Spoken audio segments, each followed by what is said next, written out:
Good evening, Malaysia, and your followers from around the world. Salam Sejahtera.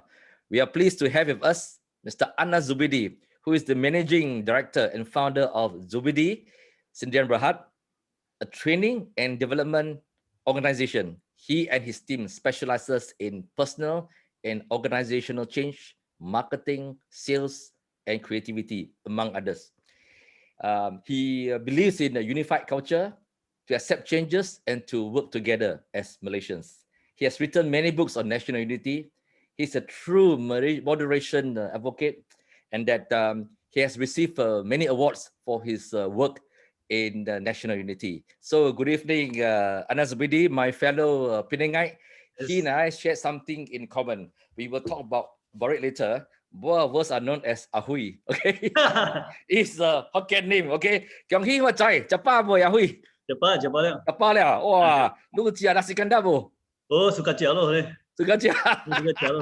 Bo kui ah, baru MCO bo kui tu tapau ah. Ya lo. Bohua lo. Bo lah. Tapi Ya. kian chia, lu than tui Penang bo. Beo lo tanu MCO baru liao kilo. Okay, we will go back together and go for our favorite nasi kandar. Okay. Yes. Okay. Saya hitam nasi kandar. Okay. Now, I'm just curious. Okay, I mean for not so much myself. Okay, but other Malaysians might be curious. Okay, I'm not curious. Okay, to put it correctly, how are you able to converse in Hokkien? Okay. When I was 3 years old, back in 1967, my family moved to this place called Fetters Park in Tanjung Bunga. That area is a Chinese area. In fact, we are the only Malay family, I think, around that area. There's some Indian family and 1 or 2 Eurasians. But that's the reason why I can speak Hokkien, because my friends outside the house are mostly Chinese for many good years. Yeah, so basically Hokkien is natural to me. It was my second language after Malay. I see. By 5 years old, I can speak Hokkien because I can remember when I went to Indonesia. My mom from Indonesia. Yeah, our neighbors in Indonesia is Hokkien. I could converse with the little kids there in Hokkien. So I could remember. I mean, by 5 years old, I was already conversing in Hokkien. Yeah. So I was different on the other hand. I grew up in Jalan Kampung Melayu. As the name Kampung Melayu, it's a Malay area where the best nasi kandar is from. Okay, Yes, I grew up in a Malay area, and my father came from Kuah Langkawi. Okay, we eat nothing else but curry every day, and I never learned how to use a chopstick until a while later, because we had to use our hands to eat curry every day. So curry was the compulsory dish. So we all came from very interesting, diverse background in Penang. And that in my case, of course, you know that I studied Malay literature and Islam in school and university. So I think that this kind of different diverse background has enriched Malaysians. I also must ask you, how come you were named Ahui? Yeah, that's an interesting story. So I grew up in, like I say, it's a place called Fetters Park, Tanjung Bunga. And there were many gangster groups there. We got Si Kang, Siam Ong, Kong Pe, Kong It, all the name of the gangsters. But the one in my school, there has a group called the Si Kang. It's a 004, and the leader there, took a liking in me, so we became friends. So one day he asked me, hey, you need to have a Hokkien name, He asked me to choose one, and then he will agree or not agree. And my brother's friend, there's a guy called Ahui, which I like. He's kind of cool guy. So I say, can I choose Ahui? He said, why? And then I explained, okay, from now onwards, your name is Ahui. That's how I got my Hokkien name Ahui, from a gangster leader of the group called Sikang 04. It was very interesting. Yeah, so that's how the name was actually given, so-called, to me. Yeah. So Anas, you know that our path is fated, that we are fated to meet, and with our name Ahui, sharing same shared values and commonalities. Right, yeah. And we also like the same makanan, bihun mama, mi mama, yeah.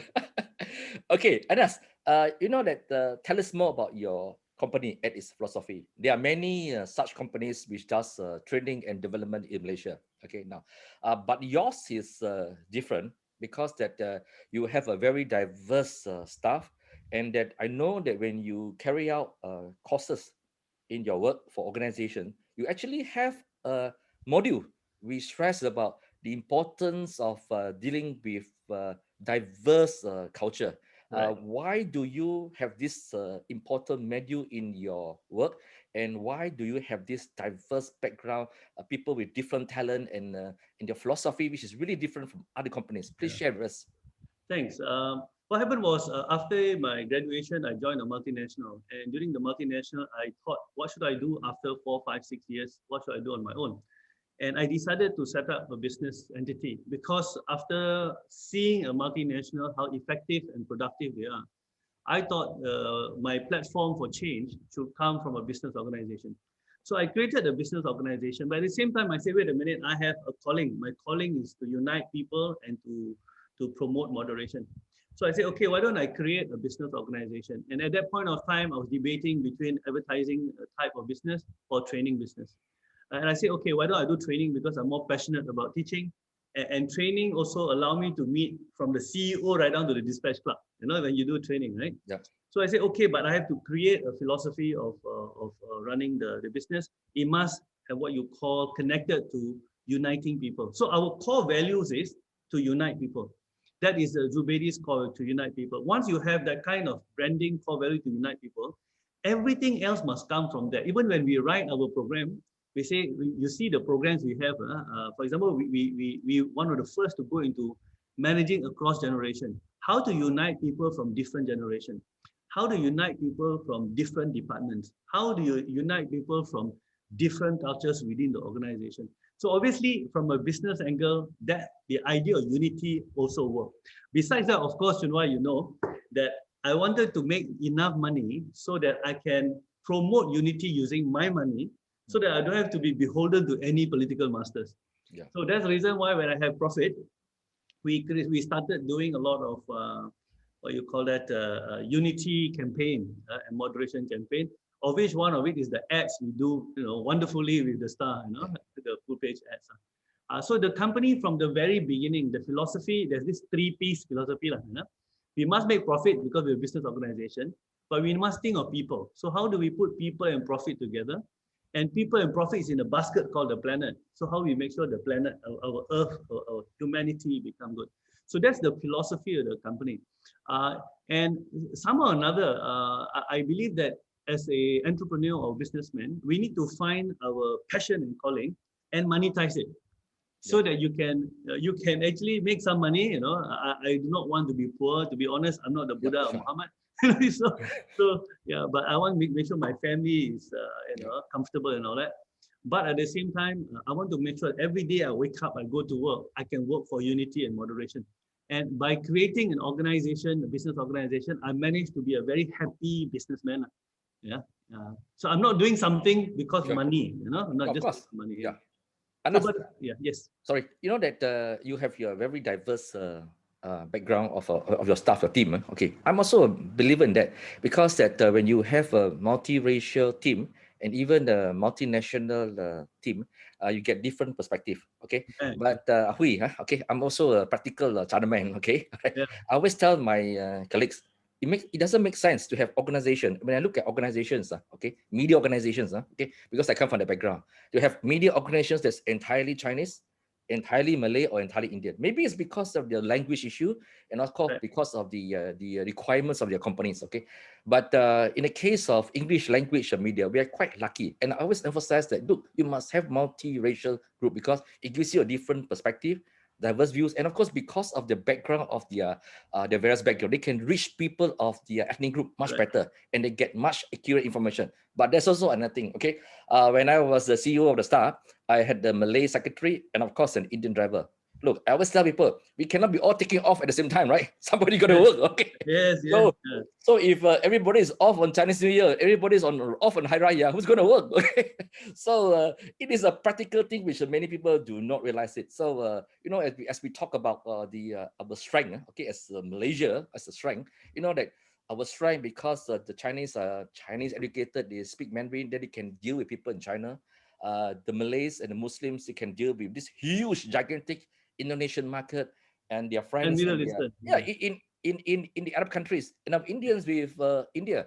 And these are the strengths that we sometimes get lost, when we talk about our strength. We get very, very confused, as we become very emotional. What do you call it?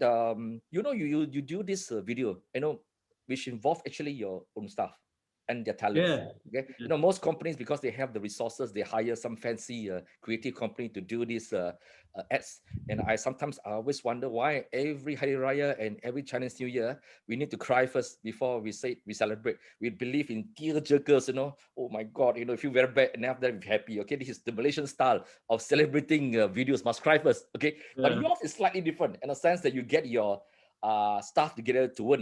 Tell us, when they do this in-house video, okay, how involved are they and how do they come up with this concept first? Yeah, every year we first concept, right? Every year we will think of what to do this year, the concept, the idea, and all the delivery system also, how we're going to deliver it. Yeah? And last year you notice, and this year is like, they have insisted, my creative insisted I have to be the one talking in front. For 2 years, you notice we have the entire organization inside there. So the reason why we do that, and we also have other projects like Say Something Nice campaign and all that. We want to make sure that our team is involved in this diversity and inclusion. I find that, Chun Wai, there are a few levels that we need to build with. The first level, as you spoke just now, we need to make sure that, we have what you call a good representation of what you call the different cultural groups in Malaysia and different age also. I also make sure that I have people in the 60s, 40s. You see my organization, I make sure it's represented the 20s, 30s, 40s, 50s. You can see that even I have 60s in my organization. So we just look not just in terms of the race part or religion part, but also in terms of what you call the generation. So I want them to be involved. And that is really good. In fact, one of the reasons why many don't understand this, I'm not justifying it, but many do not understand this. Malaysian cabinet is very, a lot of people in our cabinet. Yeah. The reason being because the cabinet must have representation from different groups of people, especially Sabah and Sarawak and all that. So that during cabinet meetings, somebody can remind the rest that, hey, wait a minute, in Sabah it's like that, So that's why we always have a very big cabinet, but people don't understand. Maybe 70 is too much, but we always have a big cabinet.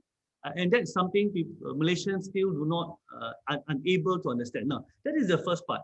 But in longer run, Chun Wai, my dream is to do this. What if we can have, once we know each other so well, we study diversity, we really empathize each other, we can put 10 Malays in an organization, they also think for Chinese, Indians, Sabah, okay. You can put 10 Chinese in an organization, without anyone else, they also can do that.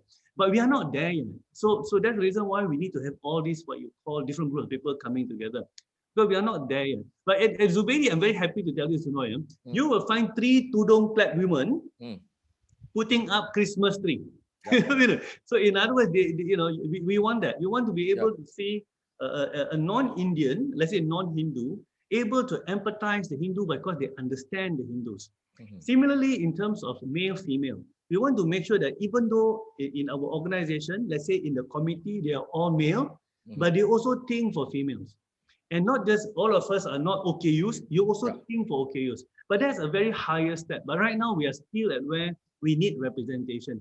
And research also have shown, Chun Wai, when you have a diverse group of people, more creativity, more ideas, more fun, and more productivity. Yeah, and as you said correctly, I mean, one of my clients, of course, the Star is quite interesting because when I go and teach the Star, and I have to give examples that cuts across different race, and I think as Malaysian we should actually be very happy and proud about it. It's a gift, I think it's a gift. Chun Wai, when I was in multinational university, when we go for overseas trip, we go for seminars and all that. Malaysians and Singaporeans, though, we always become the leader.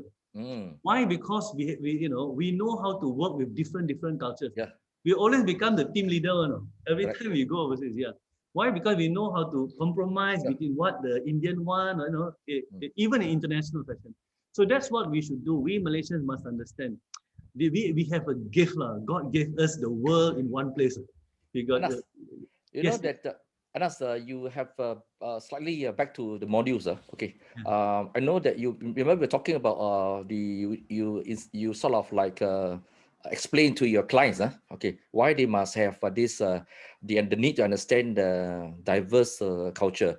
Why do you feel that when you have a sales course, for example, why do you think that your clients need to have this module? Yeah.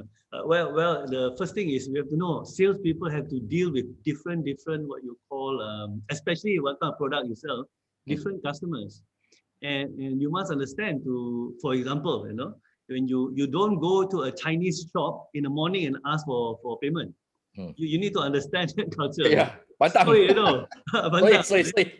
yeah, so so all this you need to know. Diversity helps you understand things like this. Yeah, for example, if you go to a Malay shop, for example, before you go behind to the house, you must take out your kasut, Mm, take out your shoes. If yep. you have to understand all this, and I noticed, when I was sent to Muntakap, very interesting, Chun Wai, my training in a multinational was sent to Muntakap, right? So when I went to Muntakap, they didn't know I can speak Hokkien. Muntakap is a Hokkien town, Yeah. right? Okay. So all the dealers, they don't know that I can speak Hokkien. They were talking about me in Hokkien. I waited for about 5 minutes, you know. And then I told, why you got Hokkien why you? And they burst out laughing. They said, wow, you didn't tell us, you bloody hell, you didn't tell us. So that night itself, they took me to karaoke. Why? Oh, Because they saw that, hey, this guy, this guy is connected to us. He can yeah, speak Hokkien. Hokkiens are yeah, very, Hokkien, Hokkien has their own so-called dynamic yeah. between them. So I think if let's say we train our people to understand the other side, to make the other side part of you at the second Mm, level, you'll be able to communicate better. And as the economy moves more and more towards robotics and AI, mm, yeah, what is the most important, most crucial element will be people, how to deal with people. And dealing with people, you need to be able to understand the other side better. You need to be able to communicate and interact better. You need to engage better. So by having a more deeper understanding of diversity and be able to be inclusive about it, yeah, mm. then you can actually relate to others even better, Yeah. and you can win in the marketplace. And people do not realize that when you understand someone, your customers' culture and their values and something that they like, actually it can be translated into sales and money. Definitely, definitely. Yeah. Yeah, yeah. You know that So, this is something that I think our school civics courses seems to have missed out. miss out. You know that we live in Malaysia, we have we diverse a bit. Okay, if you're living in Belgium, you're living in Holland. People are able to speak various languages, French, Spanish, no English, and the culture. But we're living in Malaysia. Okay, now we are so close to each other, and yet we are unable to speak each other's language, which is actually a crying shame. Even for me, I feel that the English has been so strong in our environment because of a legacy. Well, in a way, English has bind us together. You and I come from English school background. It was considered a neutral background. Yeah. English was a neutral school because all races went there. We speak English, but in a way also I've become a banana. Okay, I cannot even write my name in Chinese. In Okay, Chinese, yeah. so jialat lah, bihao kong, bihao kong, bihao xia, bihao kong Mandarin. So I Kinjiao lo, look kinjiao lo. Banana. Kinjio, we Kinjio. Jia Kinjio, okay. Yeah. So when sometimes there are controversy over ads, okay, that says that you must hire Chinese speaking staff. I tell people, hey, I'm also in the same category like you. I cannot Right, apply because I cannot right. speak. And you know that China has grown so big that if you are unable to speak Mandarin, so you cannot cari makan in China lah. So Yeah, I'm in yeah, that the boat. Okay now, you know that this language thing that this diverse thing, apart from simple understanding of what do you call it, of culture, and like you say that you don't go to a Chinese customer in the morning and says that, look, you need to pay some payment. okay. Payment go in the evening. Yeah, that was kind of thing. Okay, so these are things which I think that our school kids are not quite aware of, and it doesn't help that in right now a lot of Chinese send their kids to Chinese school, Yeah. Malays go to Sekolah Kebangsaan, and then of course soon, without people realizing it, we're going to have a class stratification in Malaysia, no longer race but class. The richer ones and those who can afford it will send their kids to English private schools. These private schools, international schools, Yeah. and that you have a group of people, whether they're Malays, Chinese, or Indians, they're coming together and they think that that is their worldview and they live in that cocoon. That's where their lifestyle is. While the rest, if you are poorer, you have to go to Sekolah Kebangsaan. And from race, we will be going to class. So it's quite a situation that many people do not quite realize, because when we were coming from our schools in English medium schools in Penang, we come from all types of the rich guy, the rich man, and the poor man. All, we come differently. So it's something we have missed. Yes, I think that's a worry. You know, the part that you see, that's the reason why it's so important that the government policy in education must be very, very solid and strong. You see, there are situations because of location. For example, certain part of Kedah, certain part of maybe Kelantan. Yeah, you know, whether you like it or not, you'll be a one race, one religion group of people going to school. So what is important is the tenaga pengajar.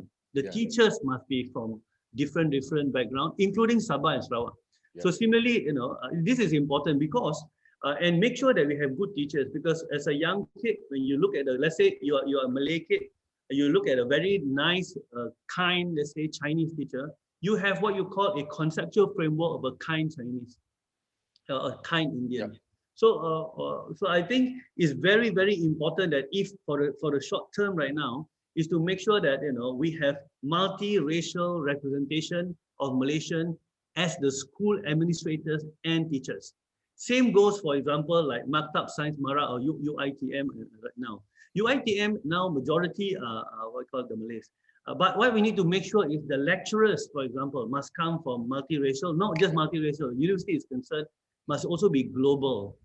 I think UITM, last time it's called ITM, used to do that. But along the way now, it become even the teachers become very from one race. I don't think it's very smart to do that. So if let's say we do not want to open UITM to all the races, but at least the tenaga pengajar and the administrators, not just the teachers, those who man the office and all that, must be multiracial, because so that our students who go and study, let's say UITM, they understand how to deal with people from different cultures. And not just universities must also have what you call global lecturers. Take some from South India, from Thailand, Fiji, US, Europe, even Russia, or whatever, Africa. I think we must be smart at this. We must look at diversity and all this as a winning thing, not something that is we have emotional negative attachment. It's a winning. We have I like to say we have what you call a winning lottery ticket. But we are not willing to cash it out, and that's the sad part, we have a winning ticket. Anas, Malaysia is a country of contradictions. You mentioned UITM. UITM uses English as the medium of instruction, right? Right. Yes. So which means that English is really important. But in schools, what they call it, the Sekolah Kebangsaan, do not use English as the medium of instruction. So you have this contradiction by the people in power, the government. Okay, comes to contradiction. Okay, now when we go overseas. When we see a fellow Malaysian, wow, we're damn happy, right? This is camaraderie and this bond. Oh my God, another Malaysian somewhere in God-forsaken country. We're so happy. Okay, we hug each other. Wow, we meet another Malaysian. And then when you go, people ask you, where are you from? Oh, I'm a Malaysian. We never say I'm Chinese, I'm Indian, no, I'm a Malay. But the minute we fly back to Kuala Lumpur or elsewhere in Malaysia, people ask us, who are you? Oh, Chinese, Malay, Indian. Why is that happening? I really don't understand. Why that contradiction? I think once we are overseas, when not just overseas, I notice even if, let's say, a foreigner asks me, what are you? Because they always don't know what I am, because the way I look. You look like somebody from Syria, man. They don't know. Or maybe India. So what happens is when we go overseas, we always say I'm Malaysian. When the Chinese say I'm Malaysian when you're overseas, what you're trying to say is, look, yes, I'm Chinese, but I'm a Malaysian Chinese. I am different from the Singaporean Chinese and the Chinese from China. So even the Malays, for example, when you go overseas, when people ask, let's say in Europe or somewhere, you say I'm a Malaysian. They look, Malaysian, yeah. And then why do you want to say that? Because we want to differentiate ourselves from the Malays from South Thailand and let's say Indonesia or Brunei. So in other words, the citizenship. Okay, many Malaysians are confused. This is what our Zubidi Chinese New Year, what you call it, message this year is to know the difference between a citizenship and ethnicity. Yeah. Being a Malaysian is a citizenship. Being a Malay, Chinese, Indian, Kadazan is our ethnicity. They are two separate things. Yeah, they're two separate things. So in Malaysia, our citizenship, yeah, give us the extra thing to explain, differentiate us ourselves from the others. This is very important. For example, for the Malays, for example, is a very pertinent thing. Malays in Malaysia, by constitution, is a Muslim. All right, this is important. So when I go, let's say I'm a Malay chap, I go to Europe, people ask, what are you? You know, oh, I'm a Malaysian. You say Malaysian? Yeah, I'm a Malaysian Malay. When you say that, is to say I am not a Malay from, let's say, Philippines. Yeah. Because in the Philippines, you have Malays too, but they're Christians. Yes, Malay stock. Yeah, Malay stock. And many people do not know. There's a very popular, those who study politics will know this. Yeah, there's a book written by Ralph Palmer about Jose Rizal. The title of the book is also Malay. Yeah, the Malay hero. The title of the book is The Malay Hero. Yeah, the Malay hero. But he is a Christian. So when a Malaysian Malay go overseas, they say I'm Malaysian, and they say I'm Malaysian Malay. To say that I'm different, I'm not the Malay from, let's say, Philippines or South Thailand or Indonesia. So and that's the thing that holds us together. But we can't see it when we are here. No? Yeah. When we are here, we tend to forget that there are two parts. As I suggested in the video that we are making, when you and I were born, we take our first breath. Chun Wai, when you take the first breath, you are both a Malaysian and a Chinese at the same time. Yeah. So I'm both Malay and a Malaysian at the same time. Our first breath doesn't say I'm Malaysian first or I'm a Chinese first. No. We are both at the same time. And that is something we want to sell. And that is our first message this year, because Chinese New Year is the first celebration we have. Yeah. So our first message to remember, we must understand that being a Malaysian is a citizenship. Being a Malay, Chinese, Indian, Kadazan, Eurasian, we are actually is our ethnicity. And both can actually coexist beautifully together. We don't have to make it into a competition. Oh, I'm Malay first, I'm Chinese first. No need. We don't need. Anas, I want to push the envelope a bit. It exists in our society, but sometimes some of us pretend that they don't exist, and that sometimes we even treat them very badly, and we even punish them. We're talking about the gay community, the LGBT. I'm not talking about their lifestyles here, okay? I just want to talk about their existence, okay? I have many gay friends. They are good people. For me, like you, I don't look at race. I don't look at their sexual preference. It's not my business, but their heart. To me, is you are a good person or you're a bad person, not because of your color or your name or your race, okay? And that there are many, many good friends of mine who are very good people, but they are gay, okay? We know that they exist, but I want to single out one person which I really want to salute. It's not easy for him, but he has done that. I mean that many Muslims who are listening to us, they're familiar with Ustaz Ibit Liu. Okay, many non-Malays or Muslims may not be aware of him, but of course he has attracted a lot of attention, a lot of criticism too. There's a lot of envy and jealousy because that he has utilized the social media to the best.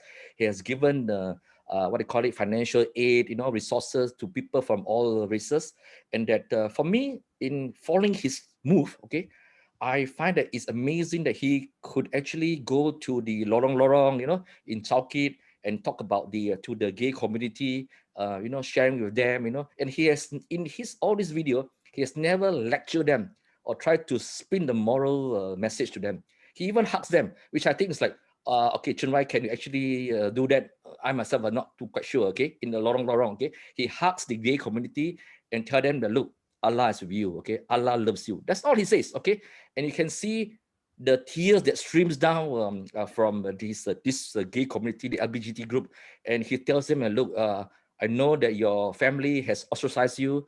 You feel shameful to go back to your kampung to meet with your parents because they may have shown you, but let me assure you that your parents, deep down in their heart, really loves you, okay? Now, simple words like that, and the impact is so strong. Instead of trying to arrest them, persecute them, I mean that, look, you look at people as a human being. And I think that that's really, really amazing. That Ibit Liu, if you are listening to this, Chun Wai is saluting you. Okay. We need to take Anas, him out okay. for our Me Mama one day. Yeah, we have to take him for Me Mama. We buy him the Me Mama, you know, Bangkok Land Me Mama. Yeah. Yeah. You see, the thing is this, I think Abid Liu, I don't know him personally. I read about him. I think Abid Liu is working from a very deep level of Islam. Yeah. Let me give two levels. Number one is, if you will know, I'm sure you're familiar with this. It's called Bismillah Rahman Rahim. Yeah. We always say that, you know, before we eat and all those things. To say that God is most gracious, most merciful. Mercy, if you summarizes everything, and there's a Quranic statement that say, God's mercy encompasses everything. That's one, you know. So I think that's, I've been selling this idea too. And as a human being, I always tell myself, Anas, before you react, mercy first. Mercy first must come to your head. Number two, now that is God as a mercy. And number two, in the Quran, it says that, you know, Prophet Muhammad was sent to the world as a mercy to mankind, you know. So Abid Liu understood this, because our first, what you call operating system as a Muslim or even non-Muslim, should be mercy. So whether you agree or disagree with the person, even if the person is your enemy, your first operating system, your first engagement must be based on mercy. And I think Abid Liu is doing the right thing. He is actually practicing mercy. And I'm, you know, I would love to meet him, you know, maybe Chun Wai, we should take him for Bangkok Land. Yes. Yeah. And secondly, that's the first part, you know, I think he is doing the right thing because he does not look at the let's say the gay community from a negativity first. He look at it from a mercy angle, the kacamata, the eyeglass of mercy, the framework of mercy. So he is actually practicing the deeper Islam. That's my point of view. Others may not agree. Number two is, there is a very important verse in the Quran. They call it Surah Al-Bir, which I've written about it. You know, I'm actually deeply studying about it. Al-Bir. You know, the verse says that, you know, about Al-Bir is the person who, there is a verse in the Quran that say that before we die, you know, you please ask God that you die as a bir, as an abrar. Yeah. Now, an albir, from the Quranic point of view, if you have money, now this is where albir used, right? Huh? When you have money, no matter how much you love the money, the Quran says, first and foremost, you must take care of your family members. It says, yeah. If let's say, for example, if I have money, the first person I have to take care of my mom and dad, my brothers and sisters, and then my cousins, and then people who are close to me. You know, if let's say tomorrow, Chun Wai, you are in trouble, I have to help you. That is the albir, okay, the abrar. If my best friend is in trouble and his family in trouble, I have to help them. If someone working with me at Zubaidi and I found out the family is in trouble, I have to help them. That's the albir. Number two, he says, you know, you must help the anak yatim, not people who are, you know, with our parents, and those in need, and those who ask for money, you know, and to free the slave, to help people who come from, you know, musafir, you know, people who travel, got no money. And when you have money, that's the first thing you have to do as a Muslim. So Abid Liu, you know, I don't know whether he knows all about all this or not, but obviously he is practicing the deeper Islam. Who he is as a person, we don't know. That is God's decision. There's a Quranic statement. You see the first verse, you know, we always hear, you know, we say Al-Fatiha, you know, the Muslim, you know, when somebody passes away, you put there Al-Fatiha. It says Maliki Yawmiddin, you know. God knows what happened in the judgment. You and I cannot know. I cannot simply say, Chun Wai, you go to hell. I cannot know from the Quranic point of view, because only God knows. God knows more than you and I. Stop being so what you call that, you know, arrogant to think you know that the gays are worse than you. Stop it, you know. Yeah, I think this is very careful. And historically, Chun Wai, if you study, the Muslims are very open to the third sex. You know, it's called Kunsa in Arabic. You know, Professor Hashim Kumali have written very good articles about it. I think people should start reading his work. How the third gender is tackled by the Islamic tradition. It's called Kunsa. There's a term for it. You know? It's a wonderful term. It's not like, you know, negative term. No, it's a very good term. You know, Kunsa. So I think Abid Liu, I would say, again, I don't know him personally. It's for God to decide what his intention. But from his behavioral pattern, he is practicing a deeper Islam.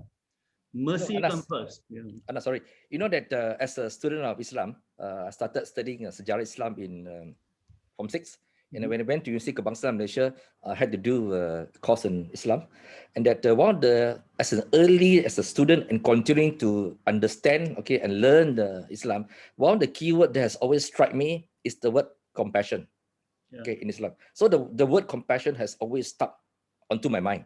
Okay. Now, I think that the people like Sinar Harian's, the Sinar Harian's boss, Hushamuddin, yes. our friend Hushamuddin Yaakob is doing fantastic job in promoting people to understand the real Islam as it should be. Which comes to 2 points that I want to talk about. You know that 2 contradictions again, that in Malaysia, it has become more religiously conservative.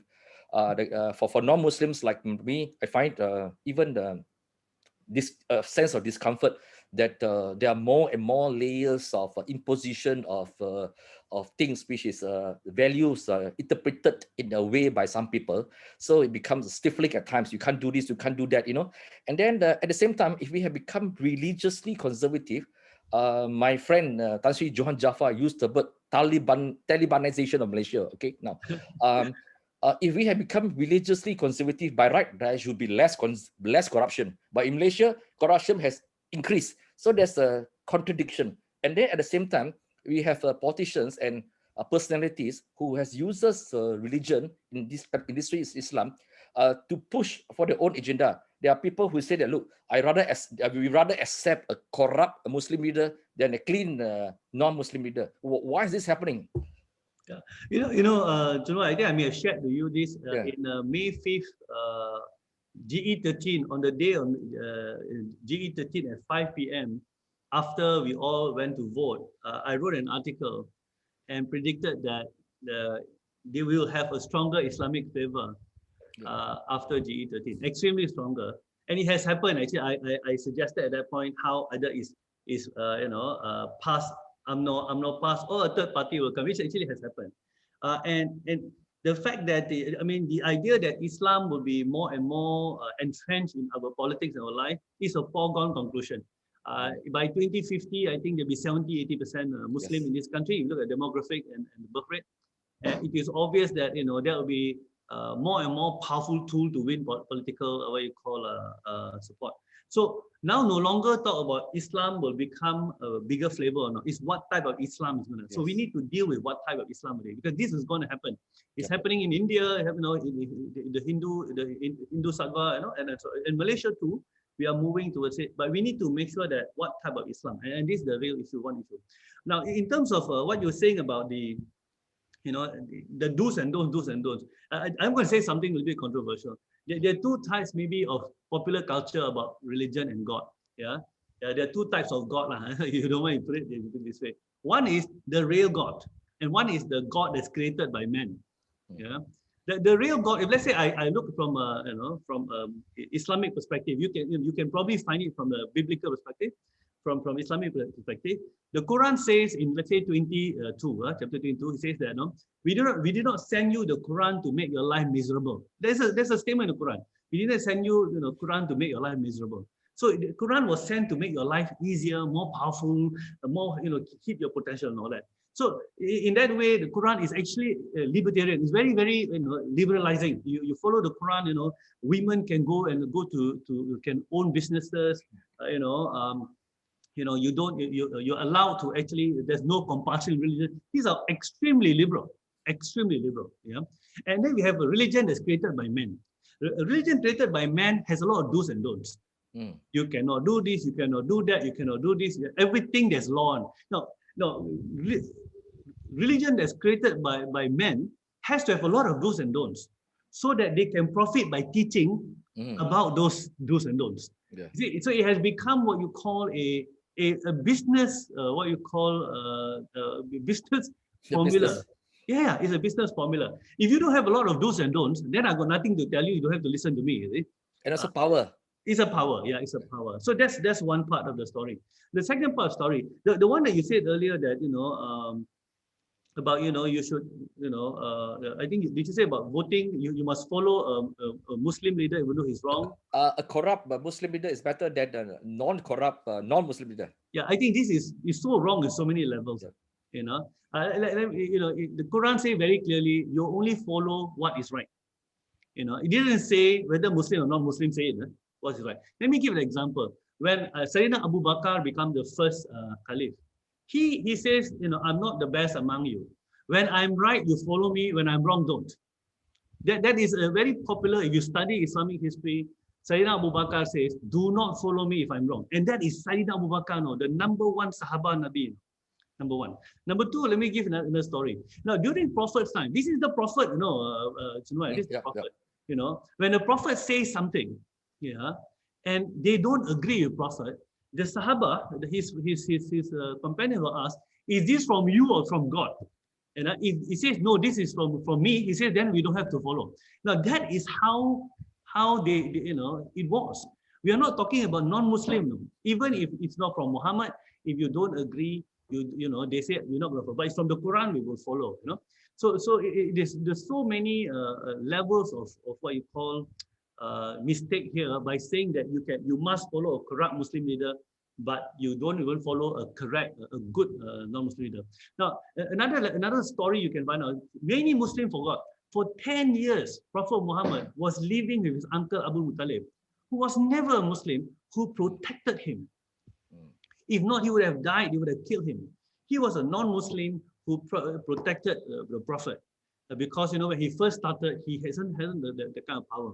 And please, the Muslim must not forget, when the Muslims were what you call that was really in trouble at the beginning, they persecuted, they ran to Najran, which is the Christian state, and the Christian king actually protected them. And without the Christian king's support, then they would have survived. Islam would not be where it is today. Prophet Muhammad may have lost.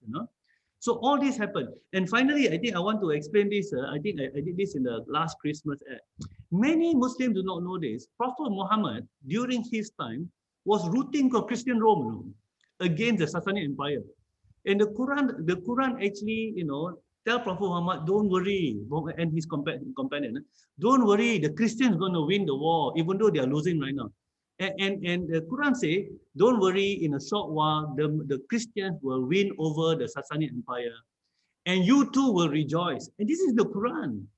The Quran told Muhammad and his team that, we support the Christians. And what happened along the way, I don't know, John White. You and I, you're a Christian and a Muslim. We are like brothers. So, if I see a good food, at first I said, hey, John White, this is a whole channel. And you also will send me pictures, things like that. So I think I hope the Muslim population and the Muslim leaders stop and think carefully. Are we really talking about Islam here, or is it a religion that somebody has created and they call it Islam? Right? Be very careful. We have to refer back to the Quran, and refer back to the Prophet. I'll give an example of you mentioned about the cases, of Muslims protecting the Christians. I give an example of how Muslims protect Christians. Now, yes. In the Church of Nativity in Bethlehem, this is the place which I've been to. This is a place where Jesus Christ was said to be born in this particular area. So there's a church now. So for a long time, for centuries, the various denominations of the Christian groups has been fighting with each other over ownership of this place. And that this is a family of Muslims who have been entrusted with the keys to take care of this particular church. Because as the Christians fight, they decided that, look, we need a neutral party. And this family of Christians actually taking care of this particular church is really amazing. It's well documented. Now, we want to come to this final part of our discussion on shared values. I know that we all know this analogy, commonly used. Look, we can be people of different colors. Our blood is red. We are the same. All of us, whether you're Chinese, Malay, Indians, or wherever, we all share similar aspirations and same values. Forget about the religious part. Same values. We all want to live peacefully. We want to put food on our table. We want to make sure that this country is peaceful, that people can work with each other. And look, people talk about buy from Chinese first or buy from Muslim first. Look, I'm a very practical guy, okay? Yeah. I don't care about your race or your religion. If you give me a better offer, I'm going to buy from you, okay? There's a Penang. There's a Penang. If your product quality is better, I'll buy from you, okay? Why do I care? That's the reality. So when people come out with this kind of campaign, it doesn't work, okay? That's the reality. Now, tell us about these shared values. You have been advocating this for a long time, okay? Maybe for decades, okay? We have various kind of movement. You can call it in different names, okay? But basically, it's about shared values. I know we talk a lot of many of us, okay, talk about differences, But why can't we just talk about shared values? It's easier. Tell us about your work on these shared values. Yeah. First, I think we need to define the shared values and all that. Now, you see, when we communicate and interact, we use symbols. Yeah, as human beings, we use symbols. For example, red is stop, green is jalan, and yellow, you press it faster, just yellow means you wait. Now, and we all have agreed symbols, yeah. So what we do is when we communicate as human beings, we use what you call agreed symbols, yeah. And because human beings are the only creature in the world, according to the Quran, yeah, was given the ability to name things, menamakan benda-benda.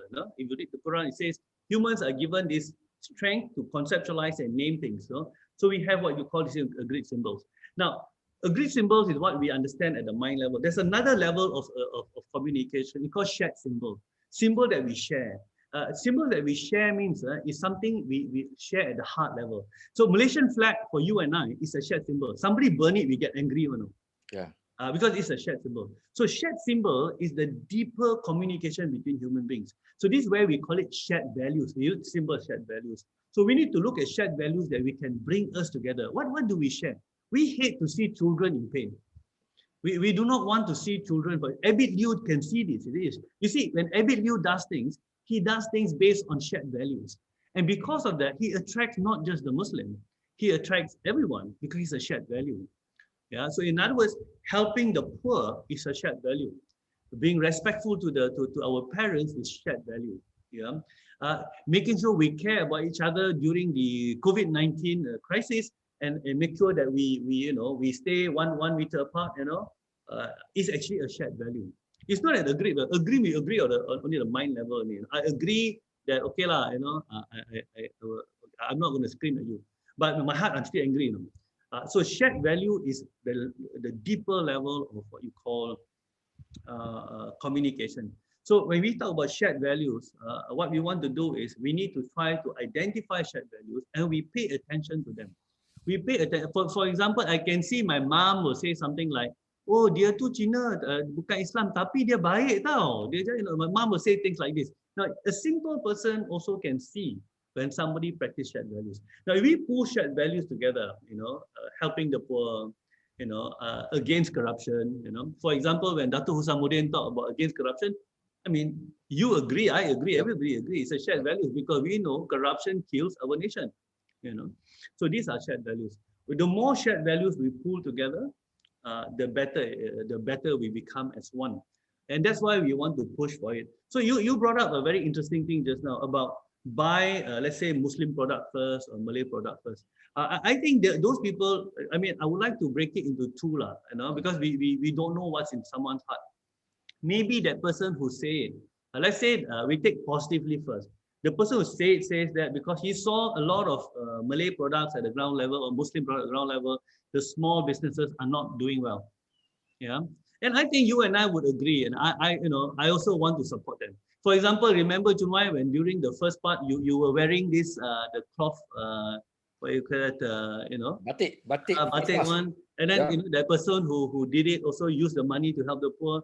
Yes. That's really good. If the person come out with this buy Muslim first idea as what you call to help what you call small business, I think I would support it. But he doesn't understand business and marketing. Business and marketing is not just about slogans like that. You need to have proper product development. You need to be able to have distribution. Now, why that campaign failed? One of the biggest reasons is because you don't have distribution power. So for us to buy, let's say I want to help that poor person there, the product have to be in my market near my house, or at least in Tesco, or somewhere, or in Maidin, So if you don't have the distribution channel, you're going to lose. You know why? Because when they are selling on their own like this, and they hope that by asking people to buy Muslim first, they will win. They cannot win. I tell you why. Because, for example, when you want to sell into the let's say sundry shop, you need one of the most important thing is called collection, money. They send in and you have to collect. And the people at the what you call the mama papa shops or any shop, they will only pay you if your product is really crucial. So unless you sell together with beras, sugar and not crucial, they're not going to pay you one. So these fellas, they send in one round, and then the product will just die off because they cannot get payment. Yeah. So the person who wants to support this group must understand better about economics, business, and marketing. Now, Okay. Sorry. Anas, you only have 1 more minute. Oh my. Okay, then we should stop here. We should stop there. Yeah. Okay. Sorry. All right. Thank you, Anas. We will continue talking to Anas. I think the next time he will tell us, or rather, I will ask him, why is it that he refuses to eat beef? Okay, not many people, not many people practices what they preach. Okay, Anas refuses to eat beef. Not just eat. I don't even serve it in my office and my house. But I love my steak. Okay. I know. Yeah. So the cartels, whether they are run by non-Burmese or by Burmese, what they call it, they'll be sad when they hear that Anas Zubidi do not eat beef. Okay. Yeah, but that's a story for another episode. I want to thank Anas. We have stretched more than 1 hour. Really appreciate it. Okay. I think was send hello to kuih kapik. Okay, for Chinese New Year. Okay. Please remember to like, follow, and share Anas Zubidi on social media and Real Chunwai. Bye bye. Thank you. Good night. Bye. 恭喜。Okay.